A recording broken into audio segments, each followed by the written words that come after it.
A few months ago, we had almost what we call the fight of our careers when we were dealing with the revenue sharing formula. It was a very difficult engagement because despite being dismissed and taken for granted, we made a point that we wanted to move together as a country, that no county would be left behind. And fortunately, and many people don't realize, that group of young legislators did in 2-3 months what would have taken the Senate 10 years to do, to move shareable revenue from 316 billion to 370 billion, where every year an increment of 1 billion is like squeezing water from a stone. 1 billion increment is very difficult. I remember the previous year, during the mediation where I sat with the National Assembly and Honorable Duale was there, and when we wanted to add what we're giving counties by just 3, 4, 5 billion, they asked us, hii pesa unafikiri ni ya your relatives. Let me put it that way. And we could not get even 2 billion more.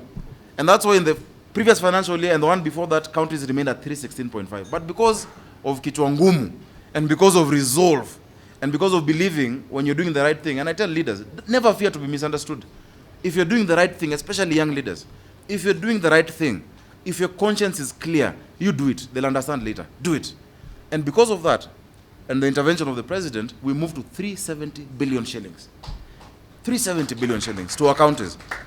Today, BBI is proposing 35% to counties of the immediate previous share of revenue. I don't think we understand the import of that. 35% of our last shareable revenue today is 475 billion to counties. 475 billion shillings to counties. I'm proud Nairobi County would get 25 billion shillings on top of what we can raise locally. And I believe with proper leadership in Nairobi, we can raise revenue of close to 100 billion in Nairobi County. So if those funds are used properly, indeed it is again for devolution.